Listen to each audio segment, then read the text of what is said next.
We're back in action. We're going to spend some time with Carrie Staylor from the Vermont Food Bank. Welcome. The floor is yours. Thank you, Chair Ingalls, and thank you, committee, for having me. I heard you had some of my friends here earlier this morning. We did. So thank you for that.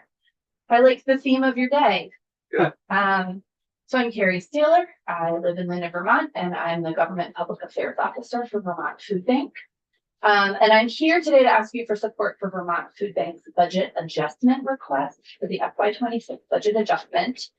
The food bank is seeking $1.5 million for the Vermonters Feeding Vermonters program that this body helped to pass last year.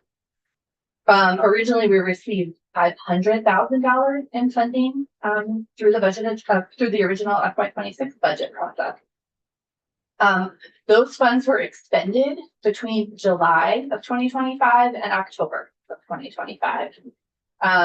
We are seeking the additional funding to purchase more food from Vermont Farms.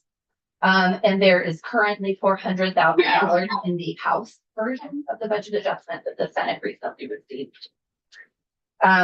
Just remind you a little bit about that program.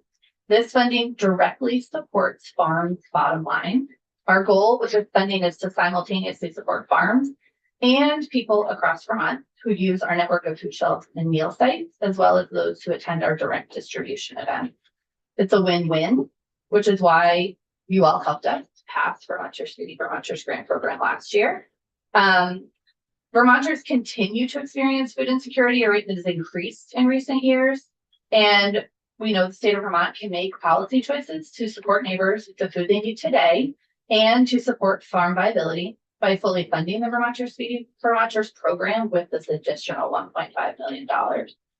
For scale, at its peak, this program was able to operate at about $2.4 million a year and support over 300 farms. Right now, we are at about $1 million for this year's budget year. Because of funding restrictions and last fiscal year, also because of funding restrictions, we were only able to support about 210 farms. So this really depends, the scale of the program really depends on the resources and how many farms we're able to purchase from. As you may remember, the food bank and our partners purchase food directly from farms and pay farms market rate for that food. That food is distributed in a variety of ways, and it goes to the tables of neighbors across the state and all 14 counties. These are folks in our community who need food access support but cannot afford to purchase this local food themselves.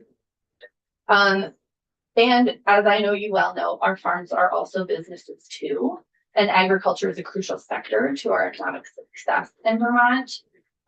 We know from a UVM study that every dollar spent on local food purchased from Vermont farms adds an additional 60 cents to the local economy. So this is really a multiplier program for the state, for farms, and for people who receive food. The program operates in 3 ways to maximize the capacity of our farms and reach as many farms as possible. The first part is large-scale direct purchasing. That is what all of the funding in the current FY26 budget, that $500,000, has gone to do. We've been able to contract with, I believe it is 17 farms, and to help fill food shelves across the state. This additional funding would allow us to do more of that purchasing from direct distribution. There's another portion of the program that funds grants to network partners. We grant funds to our network partners for them to work directly with smaller scale farms in their communities. Vermont Food Bank generally works with larger scale farms who can deliver food by the pallet or the truckload.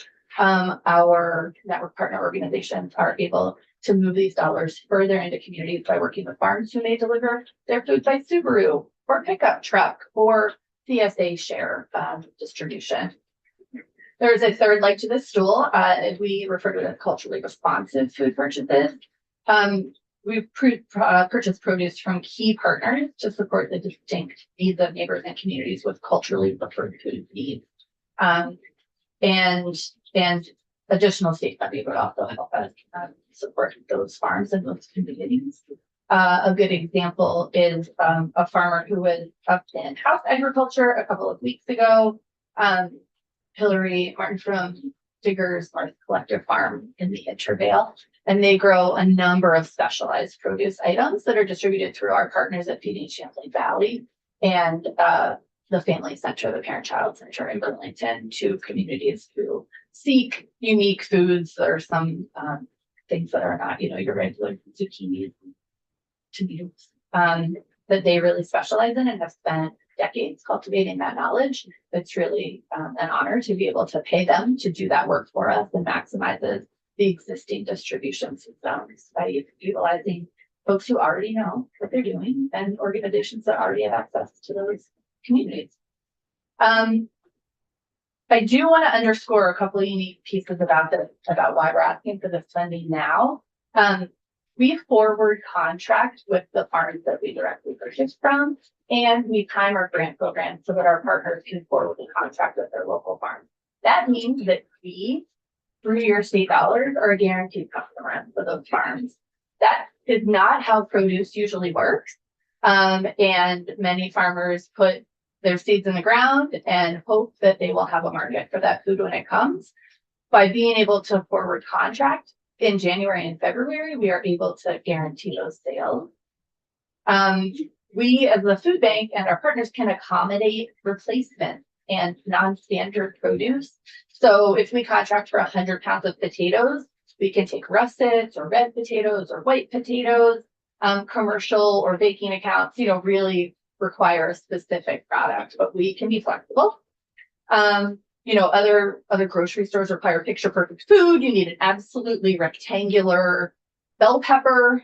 We can have, the curvy ones that are still delicious and perfectly edible, just maybe not exactly what would stack perfectly on those grocery store shelves. Our system also gives farmers more efficiency through decreased processing costs. We can accept things in larger packages.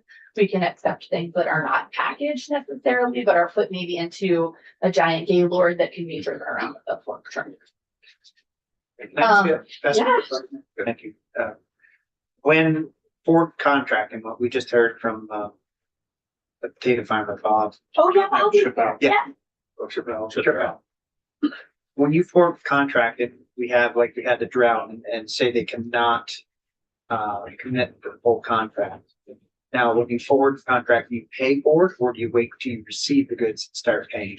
So let's say I had a contract with you for 1,000 pounds of whatever. The drought or flood knocked it down that I only could provide 500. You're going to be 500 pounds short, but have I in the contract, was I paid for that or not until you get the products? That's a really good question, and I will have to get back to you on the answer to that, because I know we've had a few unique situations like that, but I don't know if we necessarily have a standard policy around that. Because I could understand 10-20% ahead because I need to buy the seed in that would make sense. And usually we don't get that large a devastation, but his devastation was pretty bad. Yeah. So yeah. He was dramatically impacted, and I do know that we have had some of those impacts when the flood happened too. So that's a great question, and I will find out. All right, thank you.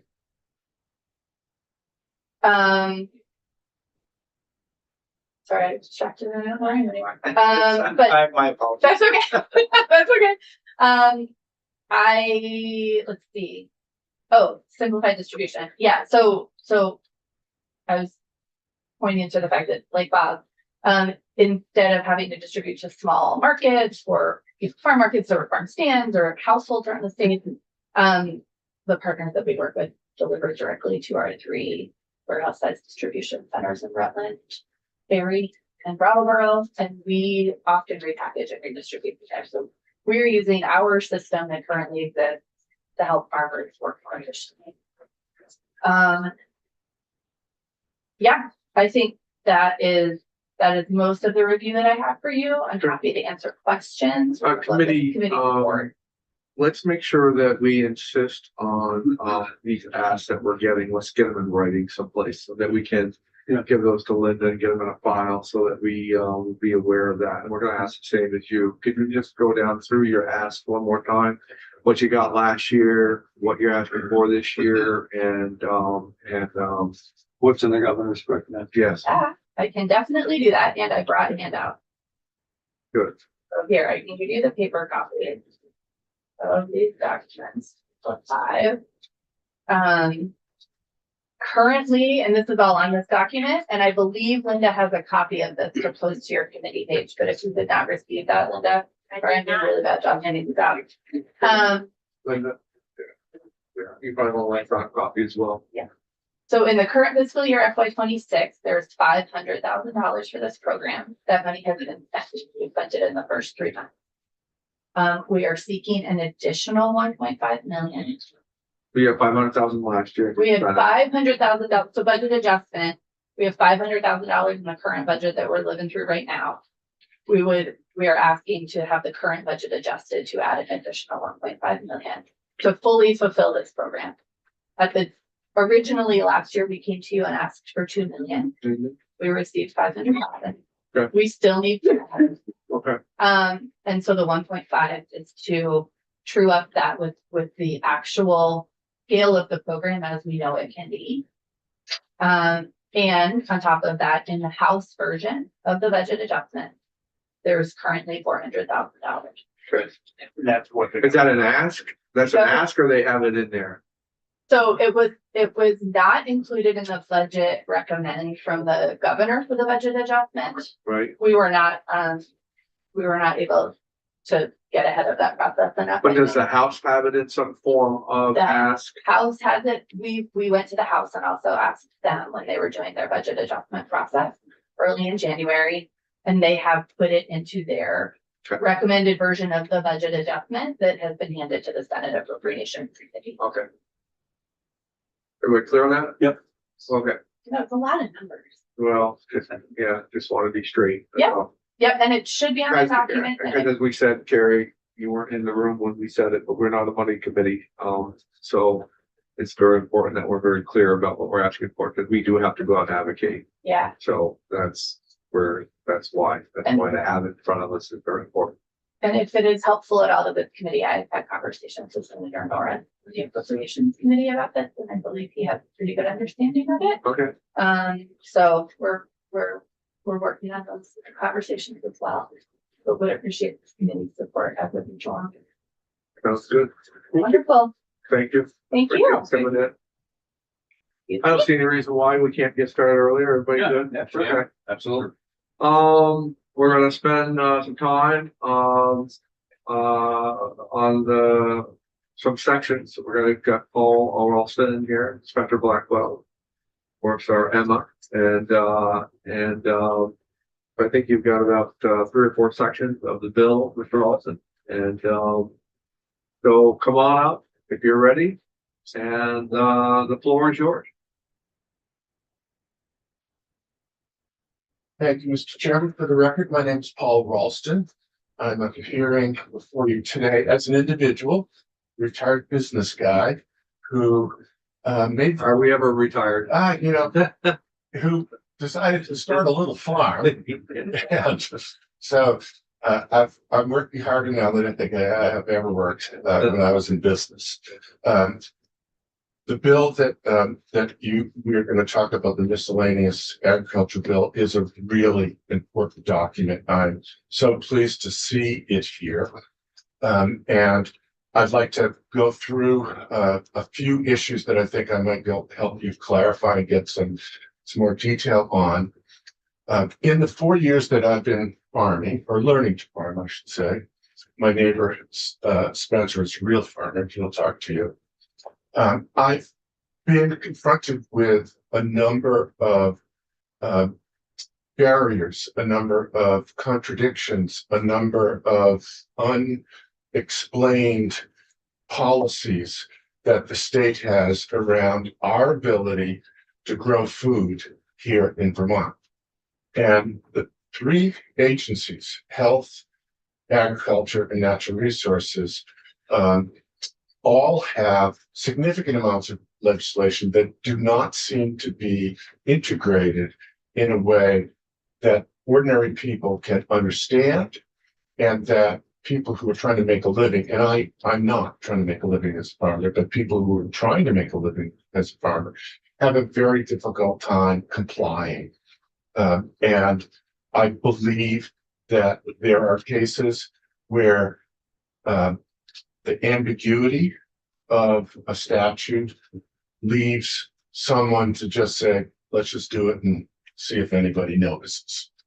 And I think there are good reasons to have protections around, for instance, the waters of the state, and that's one of A&R's purview. But we need to be realistic about growing food in Vermont, and that everyone who is involved in food production is not the same size, the same scale, or has the same impact. So with that said, as a kind of a preamble, I look at this bill and I see opportunities where legislative intent can make it clear that it's in the public interest that we allow and encourage Vermonters to grow and process more food. We need that. We have a high degree of food insecurity here in Vermont, our aging population. As you know, people are struggling with affordability, and food is one of the things that they struggle with. We have other areas of the government trying to reduce our carbon footprint, and our food imports, 86% of what we eat in Vermont comes from distant fields, often in other continents with high carbon impacts. So these are things that all of us, I think, can understand would be in the benefit of Vermonters to clarify, improve, and help Vermonters actually help their neighbors, friends. So the first part of the bill, Mr. Chairman, is the reaction to the Supreme Court decision. And I don't have anything of particular to note on that, other than someone was very smart to distinguish between chickens and roosters. And I think that was a smart move. So the one thing I will say is that on page 4, is it okay if I just? Absolutely. Okay. On page 4, lines 3 and 4, there are a number of places in statute where farming, farmer, accessory on farm business, these terms are defined, and they are almost always defined differently in different statutes. This bill before you says farming has the same meaning as 10 VSA 6001. And I think that statute, and we're going to talk a little bit about an amendment to that statute later on in my discussion. I think that should be the baseline of how one looks at it. And I think later on you'll see that there's a reference to a 24 VSA definition of farming, and I think they can be harmonized. We're going to spend some time Tuesday on that as well. Okay. So we've got them coming in. We're going to talk about 24 VSA, and we'll bring them attention to this as well. And we're also going to be talking about our wraps and the official language of what wraps are. So the only thing I would suggest on page 4, line 8, is to include accessory on-farm business as under the definition of farm structure. And because that is in statute in 24 VSA, but now that you're restating it, I think it's useful to add that to the definition. And do you mind leaving us a copy of what you've written in there? So that What I can do, Senator, is actually do a proper annotization and then send it electronically. We'd like that. Yeah, because I just did this, for my own. And again, because on page 8, lines 12 to 14, you have another attempt to define. I'm sorry, what were the lines again? So there are lines 12, 13, and 14 on page 8. Yep. So where it says the on-site preparation, sale of agricultural products, and then it goes on to say principally produced on the farm. And we've made some progress in allowing farms to take inputs from other farms. And so this language, principally produced, is at odds with decisions that the legislature has already made vis-a-vis accessory on-farm businesses. So I call that to your attention. Principally produced would indicate 51%. One could argue it. Okay. you can argue this thing, you put two lawyers in a room and give them a chance to argue it, and you can come up with a lot of different ways to interpret that. I agree. Well, we witnessed that on the one. So, The numbers on that one was a little bit off, but we'll see. We'll talk to you about that later. I was gonna make a joke about and are you a lawyer, Senator? Yes, I. Okay. So, moving on to page 10, where we're talking about some of the tax implications of farm income, and later on capital gains from the transfer of farms. I would suggest on page 10, line 8, that you include the word Vermont. So line 8 would say the amount of any net Vermont farm profit. And down in line 12, it would say the sale of real estate that is part of Vermont farming operation. Because we're not trying to make it easier for people to own ag land in California as an investment and not pay taxes. So those are a small piece there that I think would help clarify that. Okay, so then if we go on to page 12, starting at line 10, where it says accessory on-farm structure permit. And again, this is where we come into the issue of, in one case, it said principally produced. In the current statute, this is about how to define how much inputs an accessory on-farm business can bring in from outside of their own farm. And this one says qualifying products as defined by 24 VSA, et cetera, provided that more than 50% of the total annual sales of the creative process qualified products, blah, blah, blah. So in one case, we have just a statement of principally.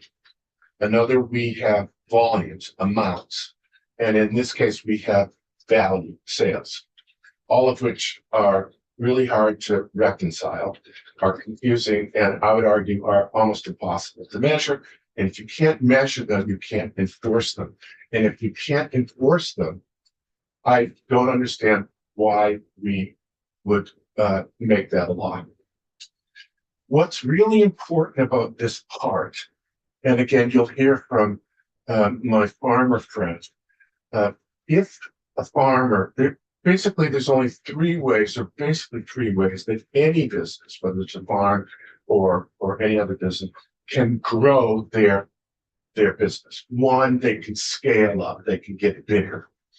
And in Vermont agriculture, we've seen that in dairy, but we haven't seen it in any other sector.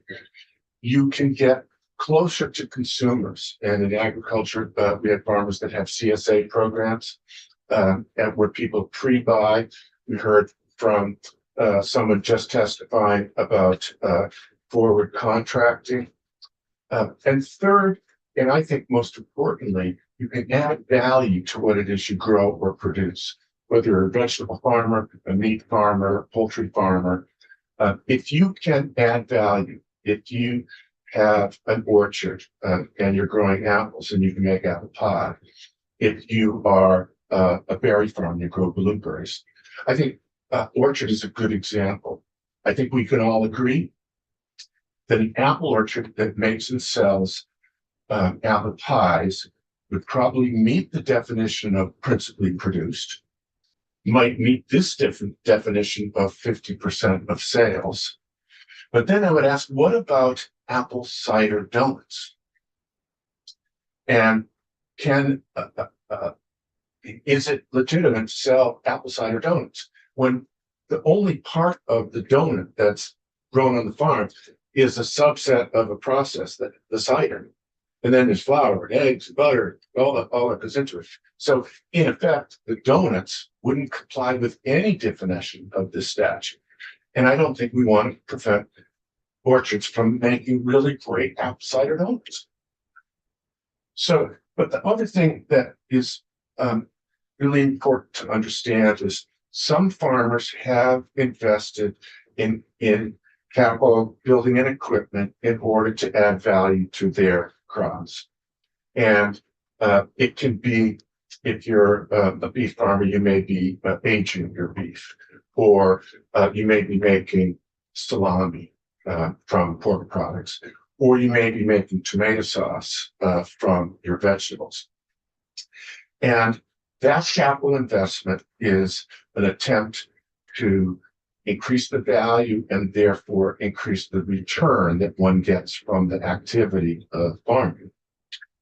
If you have a catastrophic event, a late frost, a flood, a drought, a hailstorm, and or a pest or infestation, and you lose that crop that's essential to as an input for your capital investment. Why can't you go to your neighbor and buy the product that you need that year from them? But you can't, because it isn't principally produced. It is maybe 50%.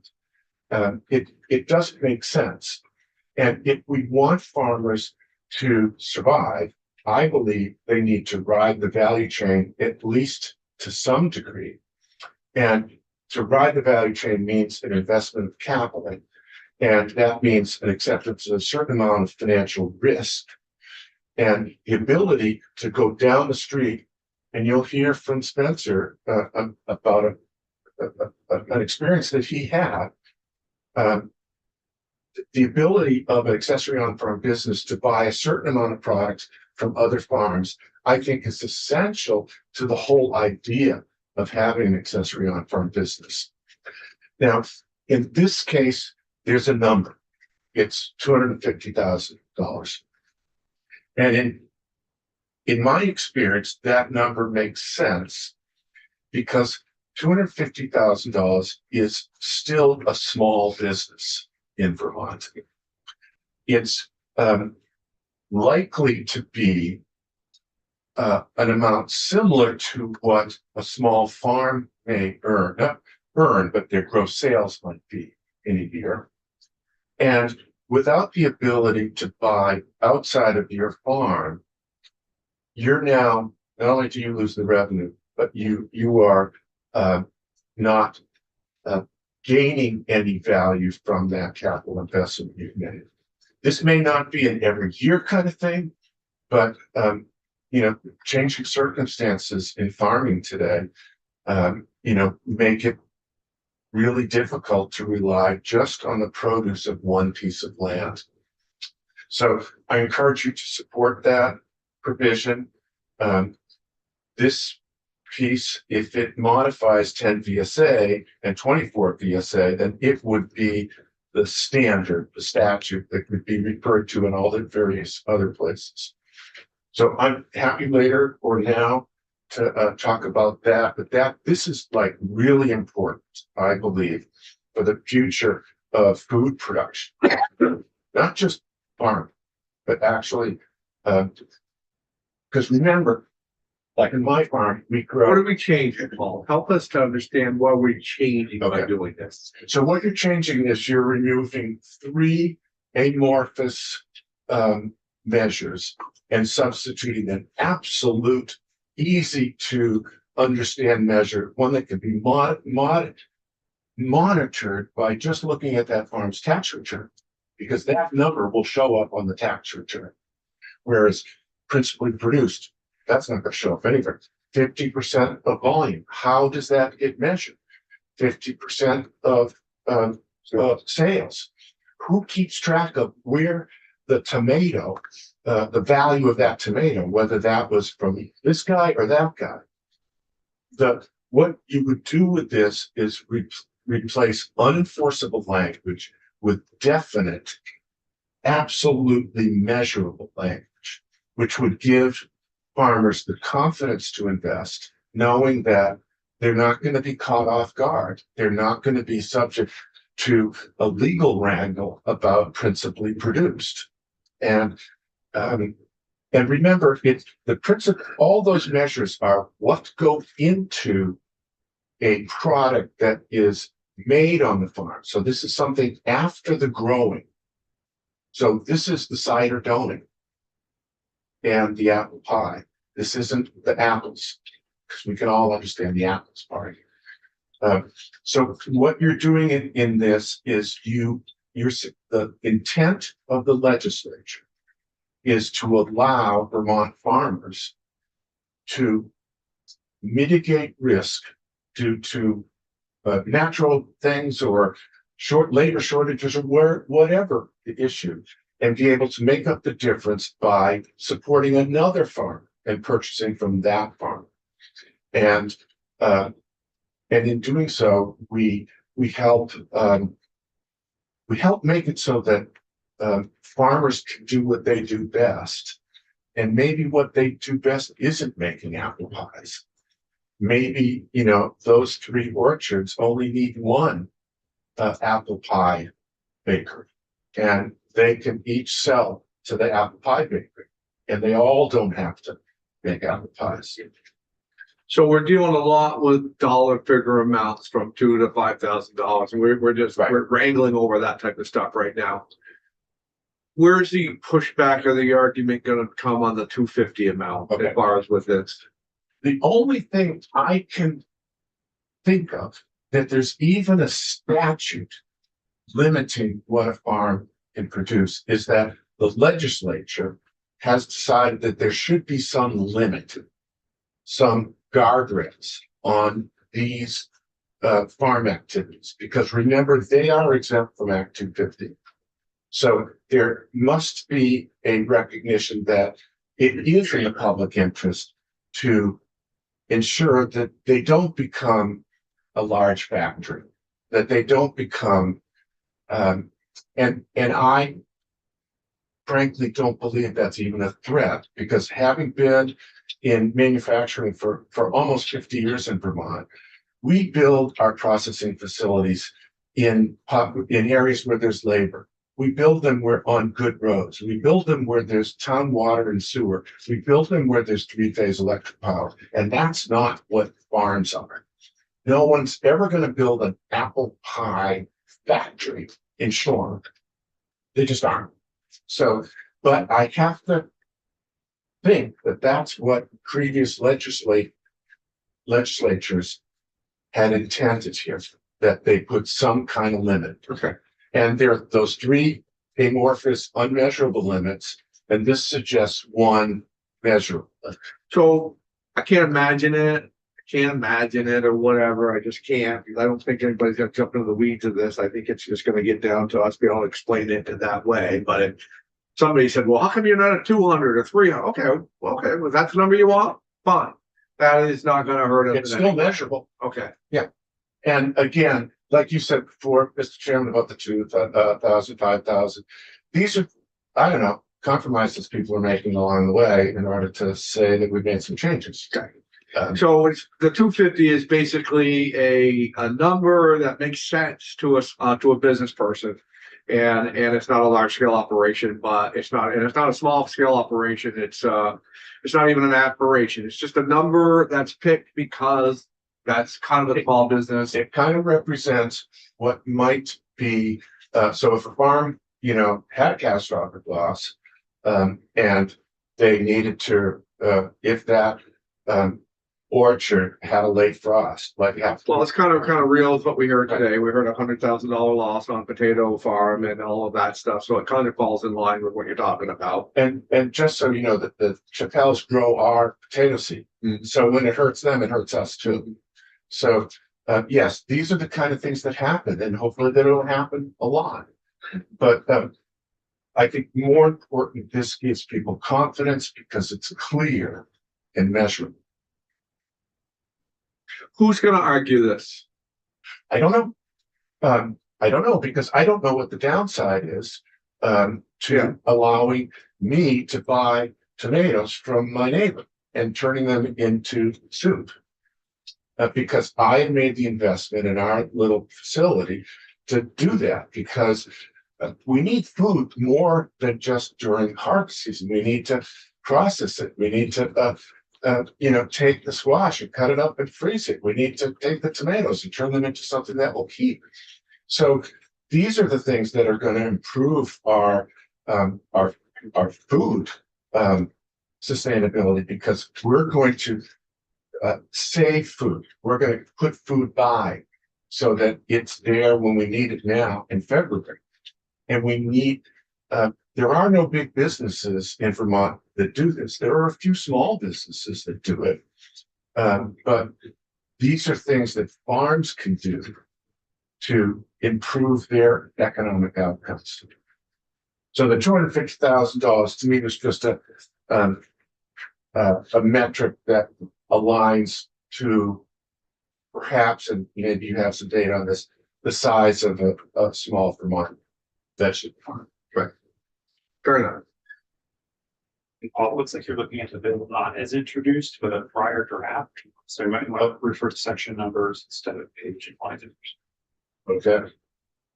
This time looking at the bill as introduced. Okay. Or if you agree. Will do, and I will get the proper one when I do the annotations. So then on section 7, which on my copy is page 13, and it's line 17. And again, I'm very happy to see this addition of annual gross income from the sale of farm crops or the equivalent value of donated farm crops. And I would just suggest that donated farm crops to a nonprofit, because it's not just like I can donate them to my neighbor. I think it's just important to state that this is for nonprofit reasons. So a donation to a food shelf, Because you could donate it to the neighbor and then they sell. and then they sell it. Yeah.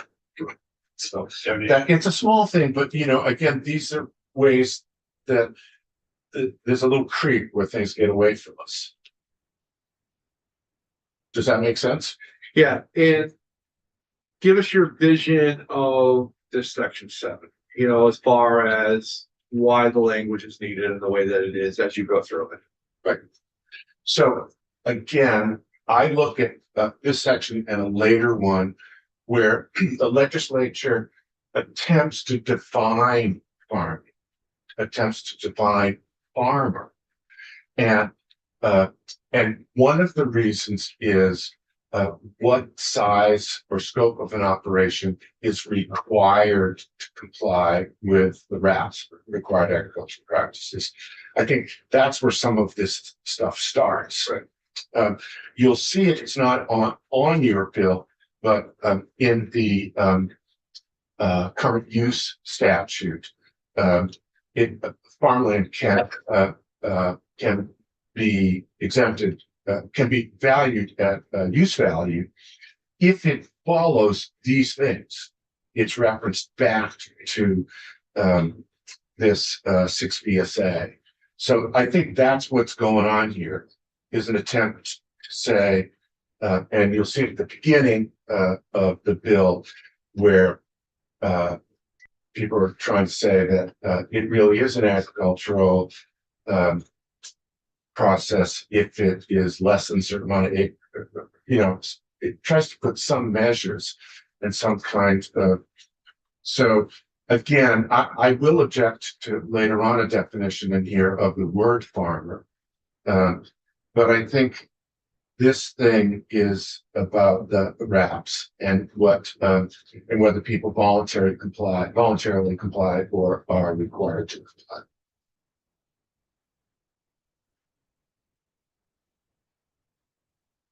Again, we come to the section on farm kitchen operation, which I'm very, very happy to see. And I have had this experience, and just to give the committee a little background. So for 3 years, I started this farm and growing vegetables. And then, and we were donating those vegetables to our local food shelves. And then we had a real lot of tomatoes. We had a real lot of squash. And I thought, wow, if we could just, cook these, freeze these, make soup from them, we could extend the value that we of the product that we produce. And the food shelf can have food perhaps year round. So we built a small facility, a kitchen facility. And when one does that, one wants to get a license from the Vermont Agency of Health, the Vermont Department of Health. So the person from the Department of Health arrives and he has a checklist and he has to decide your little farm kitchen, what category it's going to be covered under, because there are different rules for different categories. I'll just say them very quickly. Is it a restaurant? Is it a commercial caterer? Is it a temporary food service? Is it a limited operation like selling hot dogs at the fair? Is it a seafood vendor, or is it a shellfish reshipper or repacker? So the health department says, well, you're not anything, but maybe you're a commercial caterer. And so they tick that box for commercial catering. That then goes to the Agency of Natural Resources for potable water and wastewater.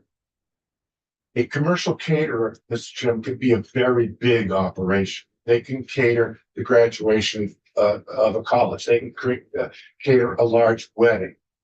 So the engineer who designed our wastewater system designed it. I said, just make it big. I don't want any problems. He designed it for 24 employees. I only have 2 and they're only seasonal. But I said, I just don't want any. I got good soil. I just want a good system. A&R says that system isn't adequate for a commercial caterer, that we need not only do we have our in-ground septic tank, but we need 1,000-gallon in-ground grease trap. We need our toilet waste separated from our kitchen waste. We need to double the size of our leach field, even though our leach field was designed on very good soil to handle 24 employees. And so that any farm that wants to comply with health department and A&R rules is going to stop right there. Because now I can afford it, and I'm not saying that for any other reason, but the additional cost is $50,000 for me. Okay. That's after maybe $30,000 of the initial system that I put in. And then there was, the engineer and all that stuff. So this is a deal breaker because we don't have a statutory definition for our small size operation. It runs seasonally as making soups. And we are not a commercial caterer. We are hoping maybe we could make the equivalent of, 50 meals a week or something like that. So where is this different? As we just had some folks in that do have a commercial kitchen that are doing exactly what you just said. Yep. How is their definition different than what your definition is here? How are they? Are they doing it under the accessory on-farm business statute, or are they doing it under the zoning regulations of their town? I need to know that. Because zoning regulations for Middleburg, Vermont do not allow food production in the agricultural zone. Why that would be, I have no idea, but that's a zoning regulation in Middleburg. Now, naturally, our farm is in the agricultural zone. So absent the accessory on-farm business statute, we couldn't have a little kitchen, regardless of how you wanted to define it, because it's food processing. Yes. So, it's one man's opinion here, as I said. My guess is that all of this occasioned because someone checked something off on the list. Right. And you don't fit neatly into any particular category. And my further assumption is that once that's checked and we've got A&R involved, you can't uncheck it and go back. And that's a problem that we need to solve here. I don't know whether we need to add another box that just says small guy trying to do the right thing. It's probably not ever going to happen, but I think if a farm kitchen operation did pass the legislature, I do believe that LCAR would make rules around that, because it will have to have a set of rules. But I do think that if engineers and and, you know, people who work in wastewater are involved, that their requirements will be significantly less than a commercial caterer. My argument is our operation has nowhere near the impact of a family of 5 who, you know, has multiple meals every day, who has multiple laundry every day, has how many toilet flushes every day, who every 4th of July holds a big party. I mean, you know, this is happening all over the state. Wastewater, properly designed and installed, can handle it. And it's just that it can't handle something that where A&R believes that, you know, you might be putting out 200 meals a day. Right. And so that's why I think if we could establish another box to tick, it doesn't end there. A&R through LCAR is going to, you know, go through a process of defining the rules for that. And I hope, you know, smart people will be involved. We won't, you won't have anything to do with that. But perhaps we could end up in a situation where there's less onerous regulations on such small and ancillary operations. Of course, the danger will be you have 2 employees. Someone's going to say, well, it can't be more than 4. And then you can make an argument on either side of that. Okay, maybe 5. Right. And I don't know that it ever ends. I know, and I'd be willing to accept hard limitations like that are measurable. Not, you might do this. You might make 200 meals a day. If they said it's 5 employees, whatever that number is, I'm sure it'll work. The few operations around that I know that do this, and some do it under local zoning and not under accessory on part of business. They're small operations, and we have a little orchard, you know, in our town, and they make apple pies and apple cider donuts, and there's only a few people working there. And I don't think, Senator, that would end up being a problem, and that's a compromise that I think would be, I would certainly recommend making. And if you wanted to put an employee limit on this, I don't think that would be a problem. Because if it's 5, I think you're good. If it's 2, you know, what happens when somebody goes on vacation? You need a few extra people, right? If you've ever, you know, had an operation, you can't just, you need depth on the bench. I don't know that 5's right either. I don't know either, Senator. I'm just saying, I wouldn't have a problem if, because I think if we can unblock this to me, is the key issue in, the whole regime of regulations on health, ag, and natural resources that's so confounding to farmers. I think the only one that we're going to need some help with, because you're a bad man for even talking about this next one. Which one? Section 25, the floor drains. Oh, yeah. We are hearing about that right now. You bad man. So anyways, tell us your thinking of that. Okay.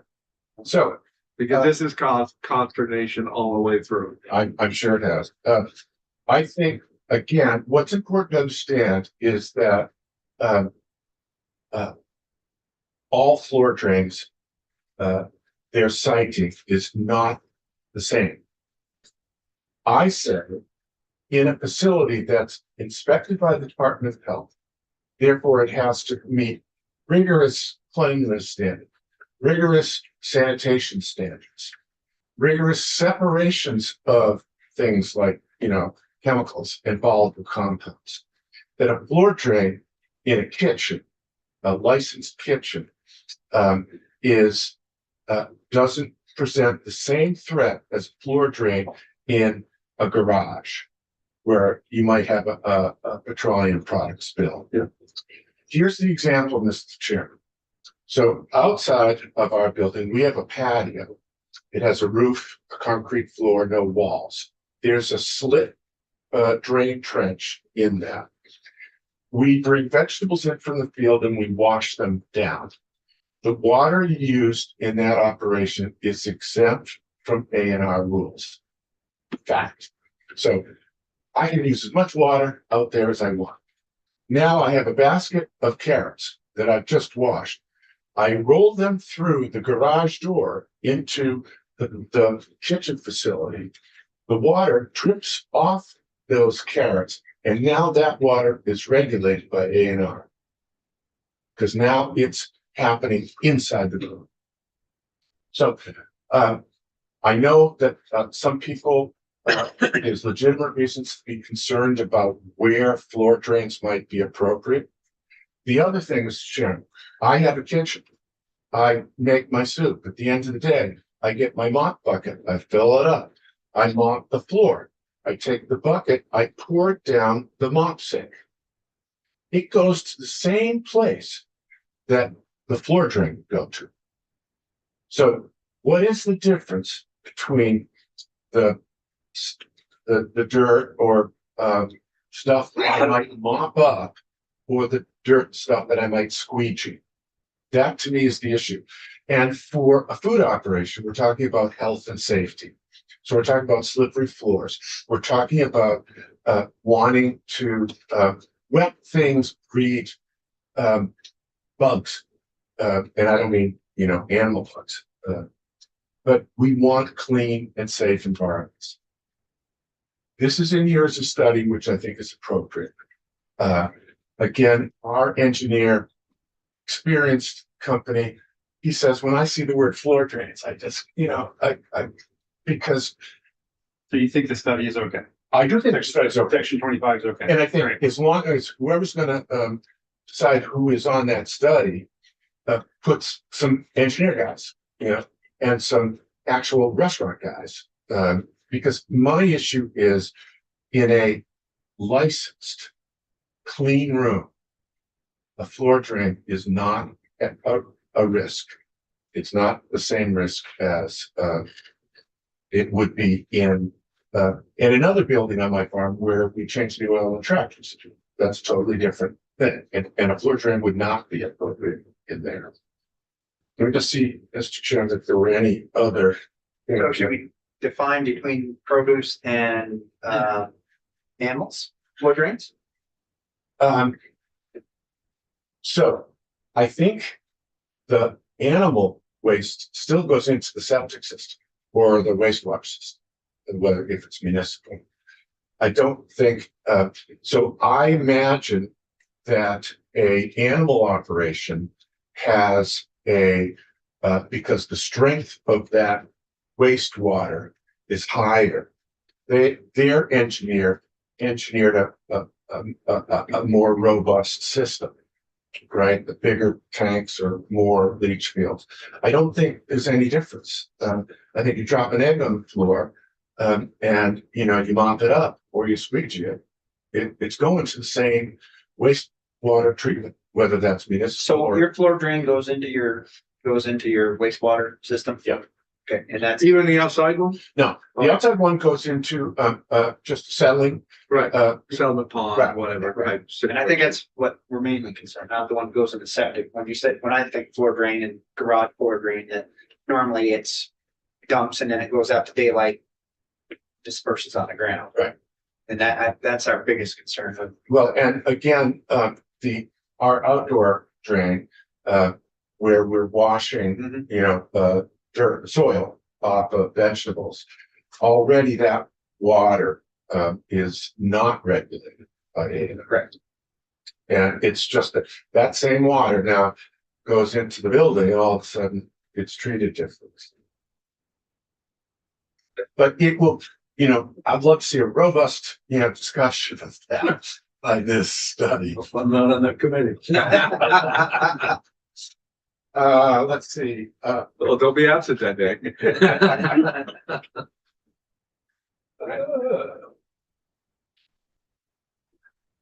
so, later on,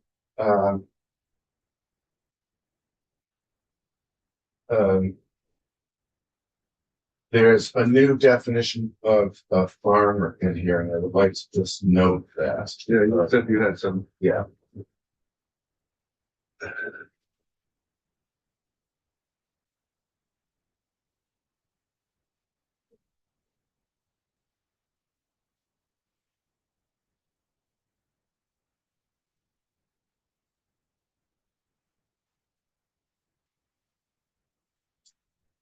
Section 1. Section 1? Thanks.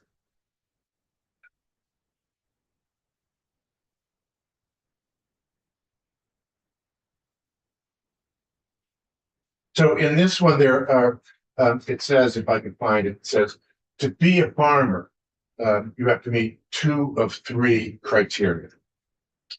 And one is, if memory serves, that a substantial part of your income comes from farming activity. Another criteria is that your farm operation is a substantial part of your net worth. Here it is, I found it here. And on my draft, it's page 38, lines 8 through 12. So again, I don't understand why the legislature needs to define farming in a new piece of legislation where it's defined numerous times in other statutes. But to me, this means, for instance, I say I'm retired and I'm a farmer. I'm not, according to this, because it's not my significant source of income. It's not a majority of my assets. Yeah.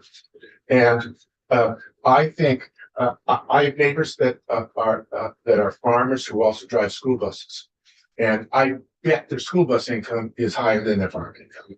And so I don't understand why that got to be in there. Fair enough. Isn't this the one that's just being moved from one chapter to a subchapter? It's already in the statute. I don't. But I mean, Ledge Council could definitely, tell you where that came from. That, Mr. Chairman, is my walkthrough, and I'm happy to answer any questions. I think we're gonna talk to you just a little bit more and maybe get some more in depth. I think because a lot of, we understand a lot of what you're saying and your arguments are good. But I want some more detailed of what your thought process as far as that. That would be very helpful for us. Mr. Chairman, when do you, since this is a committee bill, I'm assuming you're going to be able to hold this. We are, and we got a very big bill, and we just talked about this morning. We're getting on it right now. We're starting to really work on some language now, so it's gonna work. We're moving. We're gonna not restrict access to the public as far as to come in here and ask if they want, because that's not what we do. But we're going to really kind of make it more centric to what we're working on the bill. I don't want to wait till the last minute on this. There's going to be some more committees that want to grab hold of some of the languages that we have. We've already been told that. So we're going to be working diligently. So I'll talk to you in a minute. Yes. And yeah, we're going to be moving. So I don't see just myself, the whole committee is, they know, we're all as one. I don't see anything that I'm troubled by as far as anything that we've gone through with what we did today. Senator Major said it today, and the reason why we're going to ask for really good details is that we've got to go and sell this. And so we got to make sure that not just one of us understand it, that we all understand it. And it's more complex than what you're asking to change a lot of stuff. That a lot of people, we're gonna have to make sure that we're able to explain to them to why we want to do that. Right. So that's what's important to us. What I found in conversations with the different agencies, when the focus is on food. So yes, I agree with where you're going with that. This is important that members of this committee, members of the legislature, understand that, they're voting on the ability of Vermonters to grow food. Right. And that's really important. Right. So it isn't, we kind of get confused with when we say agriculture, farming, people immediately go to big dairy and they think that that's what farming is all about. But it isn't what farming is. Well, I think that's one of the things that we've done very well as a committee, very proud of this committee. I just say it all the time because I am.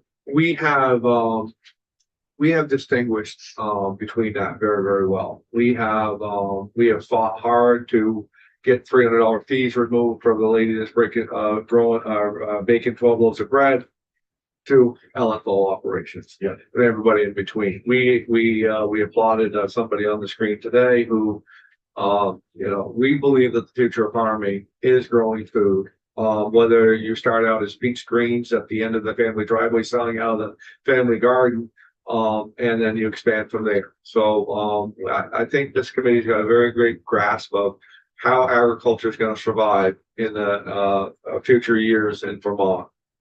So we hear you. We're counting on it. Yeah. Yeah. Thanks, Paul. Pressure. Okay, committee. We Yep. Come on up. Thank you, Yes, sir. Senators. Never been here before. No. Appreciate Your house. taking time. It is my house. Whole life.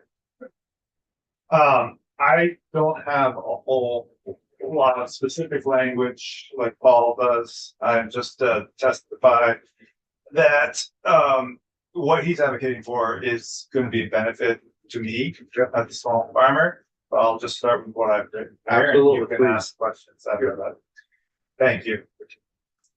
My name is Spencer Blackwell. I own the Elmer Farm in Middlebury, an organic farm growing 7 acres of over 30 different types of vegetables. My partner and I are the founders. And 2026 is our 19th year in operation. Currently, all of our sales are direct to customers or stores within Middlebury. I'll add here because we were talking earlier about specific numbers that those gross sales are $225,000 on 7 acres. Yeah. And that we pay our employees, which are 2.5 full-time equivalents, 11 people. We pay them roughly $90,000 out of that. And then the remaining is split about halfway between, variable capital expenses and then our personal income, which amounts, and the personal income element of it varies. That's where yield comes in, yield and the quality of the year. So some years I make $50,000 a year. The most I've ever written on my tax forms is $99,000 a year. But I have 3 kids. You all know it's not a lot of money for living in this state. Right. Anyways, talking to you. So I grew up in East Montpelier, started growing vegetables as a summer job at UVM, and I've been growing vegetables commercially in either Chittenden, Washington, or Addison County for 31 consecutive years. The most remarkable change I've witnessed in Vermont agriculture over the past 50 years is the reduction of the people involved in this profession, in growing food. Just as the dairy industry is consolidated, so has consolidated so that fewer people are on more acres. So has vegetable production. And that may not be intuitive right off the bat because there are way more vegetable farms now than there were 50 years ago. But there are way less people growing their own gardens and preserving their own food. So the amount of people that are aware are lower. And so I'm here today to help ensure that we have a voice. The people that are growing the food have a voice in what's at stake. It's no secret that it's becoming increasingly difficult to maintain a profitable farming operation and a reasonable livelihood for farmers. The cost of inputs and labor are outpacing our ability to increase efficiency or prices. If we want to sustain a viable agricultural economy in Vermont and encourage young people to participate in this essential profession, we need to lower the barriers. I am in some strong support of the provisions in this bill that would allow the proliferation of small farm kitchens that could, or I think as it's written, it's farm kitchens, Bill, that could produce substantially more inputs from other producers. That could purchase substantially more inputs from other producers. I do not have the capacity to develop my own facility, but if farm-based facilities were common and not prohibited by local zoning, I would be able to find a market and utilize a greater percentage of what I grow. Every year, we have some crops that don't meet retail standards, as Paul was talking about. And also every year we have crops that produce way more than expected, bumper yields. And both of those scenarios end up being a drag on profitability, obviously the first, but the latter, you spend all the time and labor hauling the stuff in, can't sell it. You just spent more money than you didn't need it to. So that would be a great outlet to be able to just, if it easier it is for people to do the things Paul's doing, better off we all will be.